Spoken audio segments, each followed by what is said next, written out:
Hello दोस्तों, स्वागत है आप सभी का हमारे YouTube चैनल पर। दोस्तों देखिए, डीडी शर्मा से संबंधित जो सीरीज़ को हमने शुरू किया था, आज हम उसमें पा अक्षर से संबंधित शब्दों को पढ़ेंगे। ठीक है। इससे पहले हम आ, बड़ा आ, छोटा ई, बड़ा ई से संबंधित शब्दों को यहाँ पढ़ चुके हैं। तो अगर किसी अभ्यर्थी ने हमारी वो वीडियोस नहीं देखी हैं तो हमारी प्लेलिस्ट में जाकर इन वीडियोस को देख सकता है। हाल फिलहाल में देखा गया है कि डीडी शर्मा की किताब का महत्व आयोग के पेपर में बहुत ज़्यादा बढ़ गया है।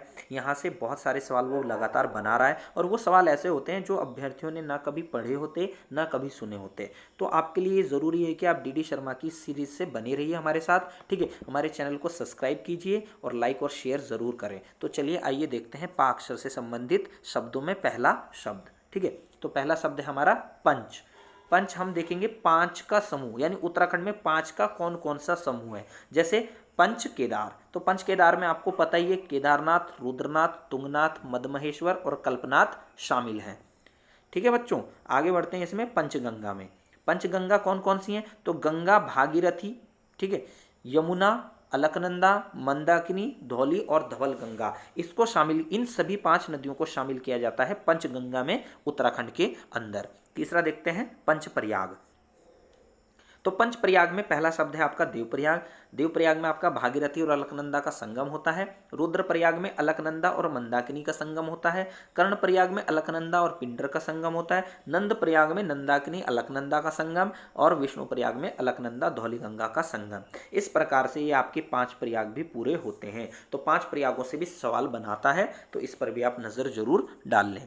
और देखिए, केदारखंड में ऐसे 16 प्रयागों का वर्णन है। तो कभी पूछे एग्जाम में सवाल कि केदारखंड में कितने प्रयागों का वर्णन मिलता है, तो केदारखंड में 16 प्रयागों का वर्णन मिलता है। वैसे आमतौर पर हम उत्तराखंड में पढ़ते हैं 5 प्रयाग। प्रयाग वो जगह होती है बच्चों जहां 2 नदियां आपस में संगम बनाती है। मान लिया ये नदी आई और इधर से, ये देखिए, ये नदी आई इधर से एक और ये इधर से आई दूसरी नदी, इसके बीच का जो स्थल होगा वो कहलाएगा प्रयाग। यानी जहां 2 नदियां आपस में मिलती हैं उस जगह को कह देते हैं हम प्रयाग। में अब हम जो पढ़ेंगे वो है पंचबद्री। तो 5 बद्री भी यही हैं आपके उत्तराखंड में। तो आदि बद्री, वृद्ध बद्री, ध्यान बद्री, योग बद्री और आपका बद्रीनाथ, ये सारे आपके 5 बद्री में शामिल होते हैं। आदि बद्री आपका चमोली में है, वृद्ध बद्री ऊखीमठ में है, ध्यान बद्री भी चमोली में है उर्गम घाटी में, योग बद्री भी आपका पांडुकेश्वर चमोली में है और बद्रीनाथ चमोली तो आपका चमोली में है ही। ठीक है, आगे बढ़ते हैं इसमें पंचमकार शब्द।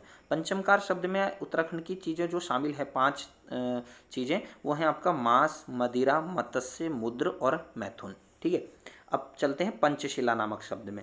पंचशिला में देखिए, पहला शिला है आपकी नारद शिला, नरसिंह शिला, वाराही शिला, गरुड़ी शिला और मार्कंडे शिला, सारी चमोली जनपद में है। तो पंचशिलाओं में ये शामिल है।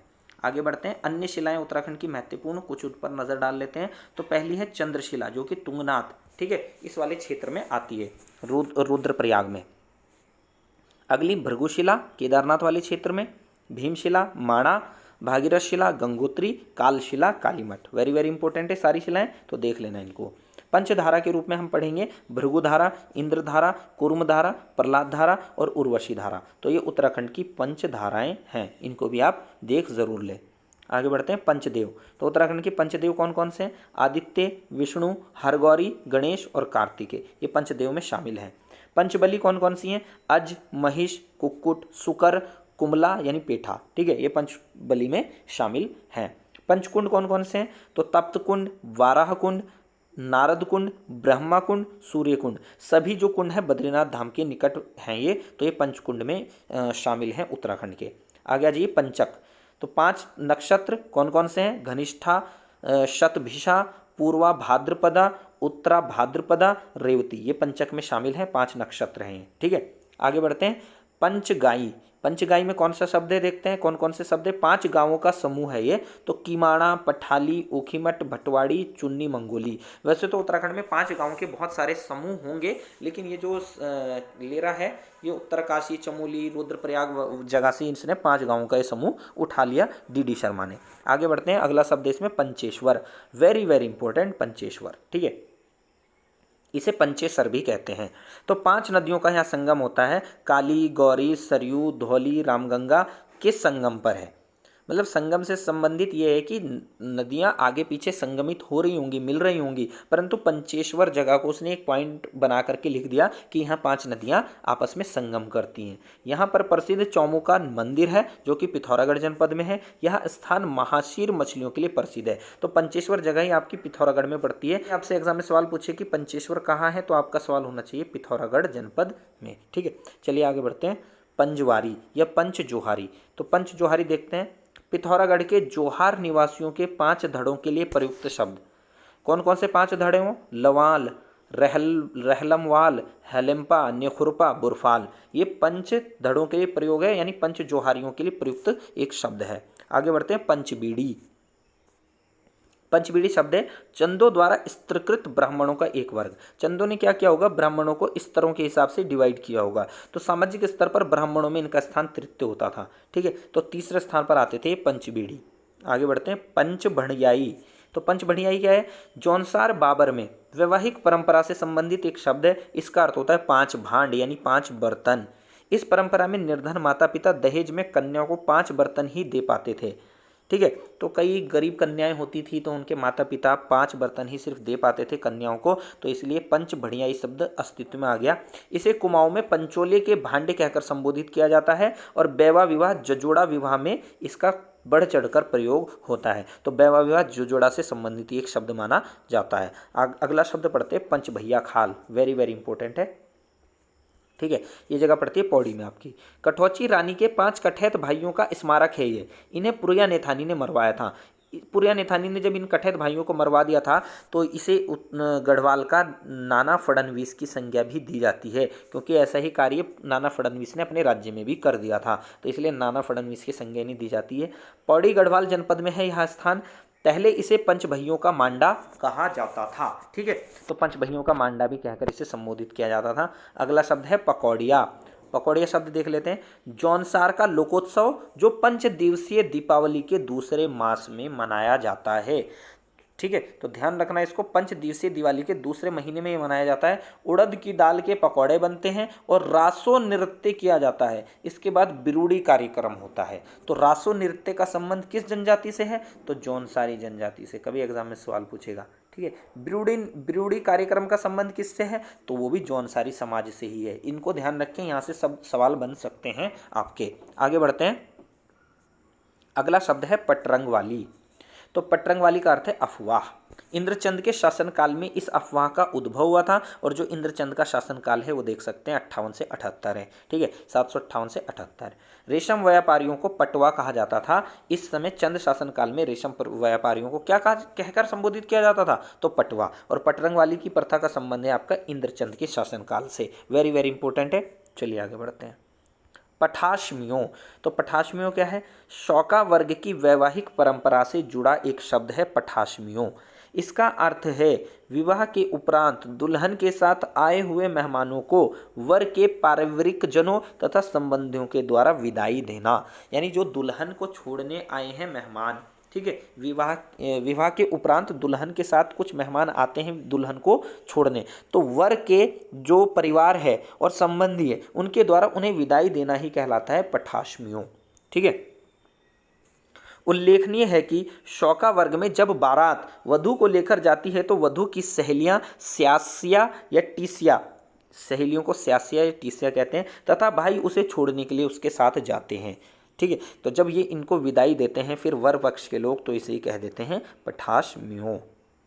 चलिए अगला शब्द पढ़ते हैं पांडवार्थ या पांडवर्थ। ठीक है, पांडवों से संबंधित गाथाएं व नृत्याभिनय में पांडवार्थ यानी पांडव नृत्य एवं महाभारत हैं। अलग अलग क्षेत्रों में इसके कई रूप हैं। तो अलग अलग क्षेत्रों में इसके कई रूप देखने को मिलते हैं, लेकिन पांडव नृत्य से संबंधित ये एक शब्द है आपका। ठीक है, चलिए आगे बढ़ते हैं। पंवाड़ा, पंवाड़ा या भड़ो तो आपको पता ही होगा, वीर गाथाएं होती हैं।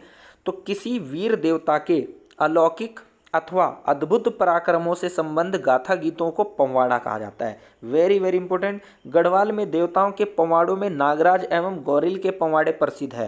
ठीक है। कहते हैं कि गौरिल ने तैमूर लंग से रक्षा की थी उत्तराखंड की। ठीक है, तब से गौरिल के पवाड़े यहाँ काफ़ी फेमस है। आगे बढ़ते हैं, पटोवा रंगवाली शब्द।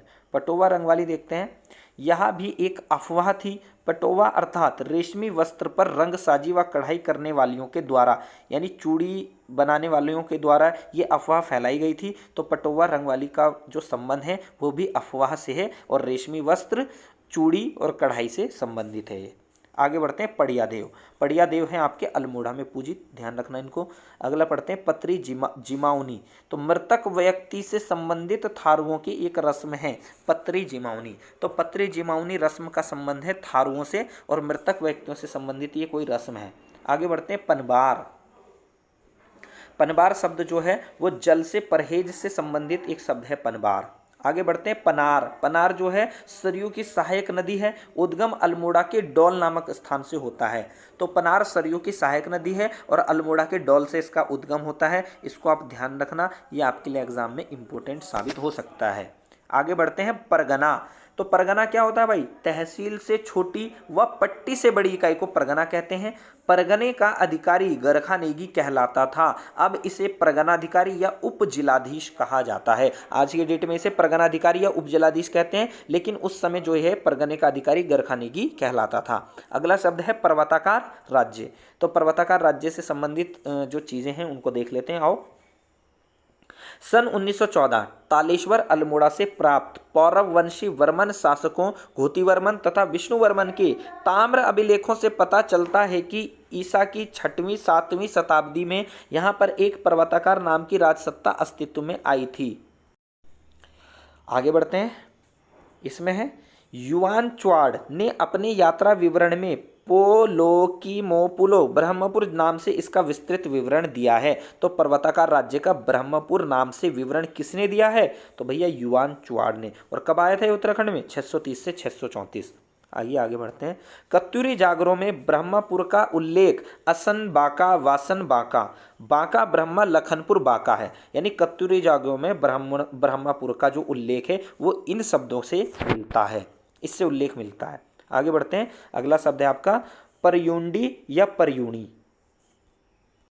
तो क्या है ये? चंद शासन काल में प्रशासनिक व्यवस्था को सम्यक रूप से चलाने के लिए संपूर्ण क्षेत्र में 16 सामंतों तथा 12 अधिकारियों की नियुक्ति की जाती थी। इसे ही सम्मिलित रूप से परयुंडी या परयूणी कहा जाता था। तो चंद शासन काल में 16 सामंतों और 12 अधिकारियों से संबंधित ये एक शब्द है। ठीक है, इसको ध्यान दें आप, वेरी वेरी इंपॉर्टेंट। आगे बढ़ते हैं, परोड़ी। बंधुत्व गठन से संबंध सौर्याली कुमाऊनी का एक पारिभाषिक शब्द है जो उन सभी सपिंडी परिवारों के लिए प्रयुक्त किया जाता है जो 7-8 पीढ़ी पूर्व एक ही मूल पुरुष से अपनी उत्पत्ति मानते हैं। ठीक है, यानी एक तरह से एक ही वंश से खुद को संबंधित मानते हैं। और सौर्याली, सिराली, अस्कोटी और कुमाऊनी ये जो भाषाएं हैं ये पूर्वी कुमाऊनी वर्ग के अंतर्गत रखी जाती हैं। तो पूर्वी कुमाऊं की यहाँ बात हो रही है। ठीक है, कुमाऊनी की अन्य विभाषाओं में इसके लिए स्वारा या बिरादर शब्दों का प्रयोग किया जाता है। तो कुमाऊनी की अन्य विभाषाओं में स्वारा या बिरादर शब्दों का प्रयोग किया जाता है। ठीक है, तो इसको भी आप ध्यान दे लेना। स्वारा या बिरादर वैसे भोटिया जनजाति भी अपने सगे संबंधियों को कहती है। ठीक है, ये मैंने कहीं पढ़ा है, आप भी इसको देख लेना, इससे जोड़ लेना। ठीक है, तो परोड़ी शब्द भी इसी से संबंधित है। आगे बढ़ते हैं, प्रतापनगर। तो प्रतापनगर की जो स्थापना की थी 1877 में प्रताप शाह ने करी थी। अगला शब्द है प्रयाग। तो अभी मैं समझा चुका हूँ, 2 सरिताओं का संगम यानी 2 नदियों के संगम को ही प्रयाग कहते हैं। इसमें सबसे पहला है खांडव प्रयाग, अलकनंदा और खांडव गंगा का यहाँ संगम होता है। ठीक है, अगला है ढूंढी प्रयाग, अलकनंदा और ढूंढी नदी का संगम होता है पौड़ी में। ठीक है, इंद्र प्रयाग, अलकनंदा और नयार नदी का संगम, केशव प्रयाग में अलकनंदा और सरस्वती। ये तो वेरी वेरी इंपॉर्टेंट है क्योंकि ये सरस्वती नदी अलकनंदा की सहायक नदी है। सोन प्रयाग में मंदाकिनी और सोन गंगा का संगम होता है। आगे बढ़ते हैं, सूर्य प्रयाग। तो सूर्य प्रयाग में अलकनंदा और मंदाकिनी और अलस्तरंगिणी का संगम होता है। शिव प्रयाग में अलकनंदा और खांडव गंगा का संगम होता है। गणेश प्रयाग में भागीरथी और भिलंगना का संगम होता है।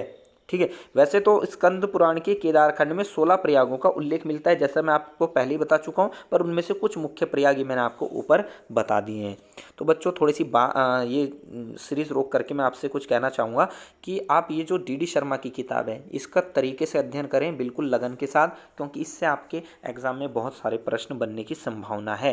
पहले मैं आपको बार बार ये बात जोर दे के कह रहा हूँ कि डी शर्मा की किताब से हाल फिलहाल के प्रश्न पत्रों में काफ़ी सवाल बने हैं, तो अपनी तैयारी को आप बिल्कुल इस किताब के माध्यम से भी करें। साथ में अन्य जो किताबें आपने पढ़ी हैं वो तो पढ़ते ही रहें, परंतु डी शर्मा को इग्नोर ना करें, ठीक है। चलिए आगे शब्द के रूप में पढ़ते हैं इसमें परशुराम मंदिर। परशुराम मंदिर में है उत्तरकाशी जनपद में है ये, दत्तात्रेय मंदिर के पास ये एक मुख्य मंदिर के रूप में प्रसिद्ध है। अगला देखते हैं इसमें, राजा सुदर्शन शाह के मंत्री धर्मदत्त से सन 1842 में इसका जीर्णोद्धार कराया था। यानी राजा सुदर्शन शाह के मंत्री धर्मदत्त ने सन 1842 में इसका जीर्णोद्धार कराया था, ठीक है। भगवान विष्णु का छठा अवतार माना जाता है परशुराम को। महाभारत के भीष्म और कर्ण इन्हीं के शिष्य थे, इन्होंने इसी से धनुर्विद्या सीखी थी, तो ध्यान देना, ठीक है। धनुर्विद्या किससे सीखी थी? तो परशुराम से। आगे बढ़ते हैं, इनका एक मंदिर जौनसार के डिमाऊ में भी है, ठीक है। तो ध्यान रखना, जौनसार के डिमाऊ में परशुराम मंदिर भी है। आगे आओ, पल्ला जोड़। पल्ला जोड़ क्या है? जौनसार का एक वैवाहिक अनुष्ठान है, बहुपति प्रथा से संबंधित है। इसे पाले, गठियात और आंचल ग्रंथि भी कहा जाता है। इस प्रथा में कन्या बाराती लेकर वर पक्ष के यहाँ जाती थी, यानी कन्या जो है बारात लेकर वर पक्ष के यहाँ जाती थी, इस परंपरा के अनुसार, जिसे कहते हैं पल्ला जोड़। जौनसार का एक वैवाहिक अनुष्ठान है और बहुपति प्रथा से संबंधित है, ठीक है। तो पल्ला जोड़ ध्यान रखना कहाँ से जुड़ा हुआ शब्द है? जौनसार से। आगे आइए पलेठी। पलेठी क्या है बच्चों? टिहरी देवप्रयाग में एक स्थान है, मंदिर भी है। निर्माण राजा कल्याण वर्मन ने कराया था। मंदिर से 2 शिलालेख मिले हैं, एक में परम भट्टारक महाराजाधिराज कल्याण वर्मन व दूसरे में आदित्य वर्धन व उसके दोहिक करबंधन का उल्लेख मिलता है। अगला शब्द है पबल कबलती छयुमो। तो पबल कबलती छयुमो क्या है? दारमा समाज में जब सगाई कर देने के बाद लड़की का विवाह अन्यत्र हो तो इस दशा में लड़के का पिता लड़की के पिता से सगाई के समय व्यय की गई धनराशि का आधा हिस्सा वसूलता है। इसे कहते हैं पयल कबलती छूमो, ठीक है। तो देख लो आप, क्या है ये? लड़की का विवाह अगर कहीं अन्यत्र हो जाए सगाई के बाद, तो लड़के का जो पिता होगा वो लड़की के पिता से सगाई के समय व्यय की गई धनराशि का आधा हिस्सा वसूल लेगा, ठीक है। चलो आगे बढ़ते हैं। पंवाली बुग्याल, ठीक है, टिहरी में है, ठीक है। पंवाली बुग्याल टिहरी में, ये पंवाली कांठा कह लीजिए इसको। पंवाली कांठा टिहरी और केदार कांठा आपका कहाँ है? वो उत्तरकाशी में है, ठीक है। तो पंवाली कांठा टिहरी, केदार कांठा उत्तरकाशी, ध्यान रखें इसको। आगे बढ़ते हैं पसारा।